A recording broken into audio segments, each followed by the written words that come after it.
Nikola Topić, have you ever heard of him? Well, if you haven't, you're about to now because he may be the best player in the NBA draft that may just fall all the way to number 15 in the Miami Heat. We'll break down all the moving parts and really who this kid is and on this episode of Heat Digest, and we'll do it right now. So let's get to it and break down the newest young star coming to Miami. Now, is this concrete? Is it actually happening? Absolutely not. So don't go bet on him being drafted by the Miami Heat. But again, is there a chance? Absolutely. And the reasons aren't great, but again, leave it to the Miami Heat to go out and find excellent talent in the middle, if not later parts of an NBA draft. We see it year after year, whether it be a late draft pick, either in the first round or even late in the second round, or even going out and picking up players who are undrafted and then being brought into the Miami Heat organization, being given a legitimate purpose and a reason to wake up every day and play the game of basketball at a high level, and it results in a winning culture and a winning attitude and overall just winning in general.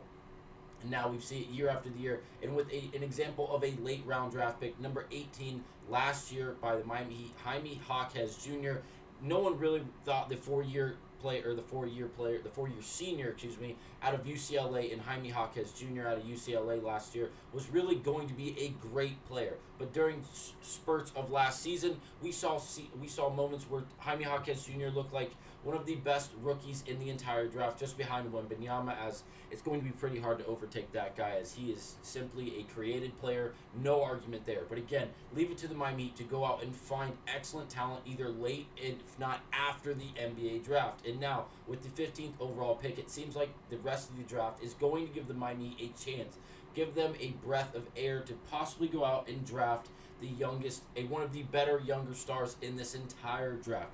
Now, this article is from Bleacher Report, and it's titled 2024 NBA Mock Draft Full Second Round Predictions with 1 week to go, and it's written by Jonathan Waserman. Now, the first little paragraph description says, 1 week before the NBA draft, teams are buckling down, sorting through prospects, finalizing workouts, creating trade proposals, digging for information, and imaging different scenarios that may occur on June 26th and June 27th. And it goes on to talk about the Atlanta Hawks, how rumors continue to swirl, and teams also learned that some key information or some key international players are officially staying in the draft after Sunday's withdrawal deadline. Sorry, I'm trying to read 10 things at once. But again, international player in Nikola Topić will be one of those players involved in this NBA draft. Now, this is him. He is literally 18 years old. He's 6'6", 200 pounds, and he is a point guard. Now, we don't get to watch him play in college, so we don't get to watch him play against a lot of American talent. Obviously, as he's playing overseas, he's from Serbia. But if you go on YouTube and you watch this kid play, you watch bits and pieces of his game on either his highlight tapes, you watch game tape, whatever it may be, you know one thing at the end of the video. This kid can hoop. There's no other way to slice it. Now, the injuries we'll get to in just a minute in the rest of the articles that we have to break down that information. But again, Bleacher Report put this out. At number 15, they have him slipping to the Miami Heat, where he would be drafted by the Miami Heat. Again, this is a hypothetical scenario they wrote for the article, but I'm totally okay with this idea because I would love to see Topić in a Miami Heat jersey for the fact that he seems so exciting to watch, and if he played for this Miami team, I think it would add another level of diversification to the team. He gives me big Goran Dragic vibes, just a bit taller in the fact that Topić is 6'6", 200 pounds. He doesn't have a ridiculous wingspan, but again, he does have a sufficient wingspan, so he does have the ability to finish around the basket. He has the ability to put the ball on the floor. Obviously, he's a point guard, but he has the ability to shoot the basketball off the dribble. He has the ability to come off of screens, catch and shoot. Again, I would prefer him to shoot off the dribble. It seems like he's a bit better at doing that based off the clips and footage I've watched personally. But again, his ability to get into the lane, shoot floaters, runners, get to the basket, go off glass on a layup, finish around and over big, seems very, very good. A 6'6" point guard, I think, is a massive win. I think that is something that you can never go without. If you can get some really good size at the point guard and you can run a bigger lineup without, taking a loss in the sense that we have to put a shooting guard or a dominantly a small forward at the point guard position who's not really a ball-dominant point guard, you know what I mean, in that sense, or a point forward in that sense is what I was looking for. If you can run a bigger lineup with a legitimate point guard who is 6'6", I think you are already at the advantage, and I think Topić could be a massive piece to that puzzle. Now, in this little description, they go on to write, teams were informed of Topic's torn ACL at the NBA's Combine in Treviso, held for those who missed out on Chicago. The diagnosis obviously won't help teams that were previously on the fence. Teams are still waiting for the U.S. doctors to examine Topic's knee. Some have speculated that he may need surgery. The question is whether that will impact how front offices value the 6'6" point guard. As long as they don't throw red flags at results that hint at long-term vulnerability, a lottery team may be willing to wait for a big playmaker who's had success creating for teammates and attacking in pro leagues overseas. Again, this kid can be so special.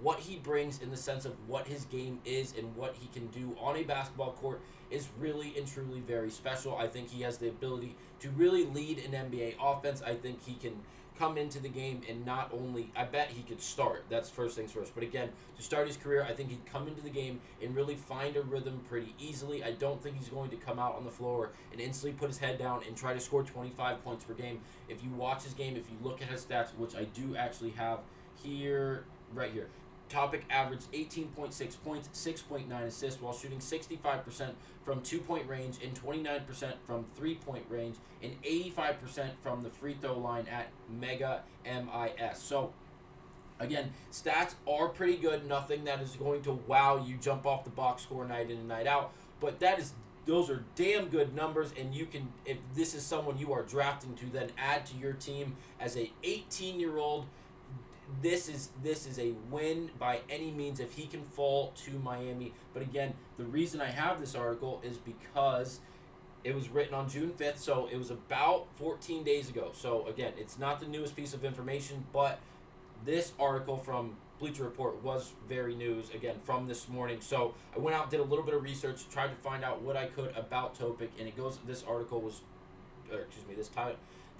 was titled Nikola Topic's projected top 10 NBA draft pick has torn ACL, written by Jonathan Giovanni of ESPN, again, June 5th of this year. So if you break down this article, projected top 10 NBA draft pick, Nikola Topic has a partially torn ACL. His agent, Misko Raznovic, I apologize for the last name. I'm not good with names, and that name looks impossible to pronounce, confirmed to ESPN on Wednesday. So not great news. It's not fully torn, which is a win for Topic. But again, dealing with ACLs, if you have any type of strain, sprain, tear, partially tear, that is not anything you want to deal with, especially as a professional basketball player who is now trying to then get drafted to play basketball for a living as a full-time job. Again, not something you really want to deal with, especially going into this draft process. But again, with the upside and the potential, if the U.S. doctors can examine him and tell us something good, tell us something that is not going to really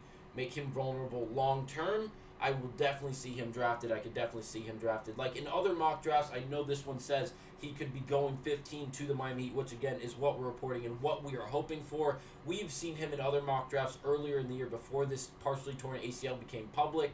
He was listed as high as number 4 overall to the San Antonio Spurs. Like, this kid has very high upside. Everyone in the draft seems like they know it, and I can't wait to see how this plays out. Again, to quickly break down the rest of this article from Jonathan Giovanni, Topic is currently at the NBA Draft Combine in Treviso, Italy, where he went through the NBA's medical examination, which included imaging. Topic suffered a left knee injury in January, shortly after his midseason transfer from Mega MIS to Red Star Belgrade. Missing 4 months of Adriatic League action, he returned late April, playing 3 games before re-injuring the same knee in Game 1 of the Adriatic League playoff finals. Again, nothing that we want to hear in the sense of he injured his right knee. Again, you don't want to injure your knees. You don't want to injure your legs. Those injuries usually are very significant, and they translate. They don't just go away after 15 minutes. They don't go away after a month. Like, it's something that lingers. It's once you tear your ACL once, it then becomes easier to tear. It's nothing that you want to deal with. And again, this is just not good news for the young star who could really end up being a great player. Now, to close it out, prior to his injury, Topic was ranked as high as the number 4 prospect in the 2024 NBA draft because of his combination of size at 6'7", playmaking ability, and feel for the game, as well as the fact that he's the youngest player projected to be drafted in the first round, giving him a high ceiling as an NBA point guard. Topić averaged 18.5 points, 6.9 assists, shooting 65% from 2-point range and 29% from 3-point and 85% from the free throw line at Mega MIS. Once again, we went over these stats again. We've talked about the potential he could have, or he does really have, due to the fact that, again, he has such a massive frame. 6'6", 6'7", however he is listed, with shoes, without shoes, 6'6" or 6'7", 6'6 plus, whatever. If you are at the point guard position or either guard position and you are listed at 6'5" and really taller than that, you are already kind of winning the scenario. You are winning the matchup due to the fact that most likely you are going to have the height advantage on opposing point guards and possibly even shooting guards due to the fact, and with that, you call switching. It just causes problems throughout the entirety of the game. You can go at exploits, you can exploit matchups, and you really just cause some problems for the opposing team, and I would love to see it. Again, go on YouTube, watch this kid's mixtape, watch this kid's, I don't even know if you call him a mixtape, but let's call it a mixtape, or just watch his game tape, whatever you may want to. He's an 7 and 5 type of guy. He has the ability to rebound. You see that in his stats. I believe he either averaged 4.5 or 5.5 rebounds in those stats in the same season of the stats we were just reading off, whether he averaged basically 19 and 7 on 65% shooting from the 2-point range. It's going to be very interesting. I hope he does fall to the Miami Heat. I leave it to the Miami Heat to go out and take the chance and get this high level talent at such a valuable position at number 15 in the NBA draft. After watching 14 other teams pass on him, it would make things so very sweet to watch him drafted by Miami, be put into a Miami Heat culture that really gives him a place and a reason to play the game effectively and really just efficiently. And because of that, I can't wait to see how this NBA draft plays out. But thank you for watching this episode of Heat Digest, and let me know down in the comments what you guys think about the possibility of drafting Nikola Topić with the number 15th overall pick in this year's draft. Thank you for watching again. I'll see you on the next one.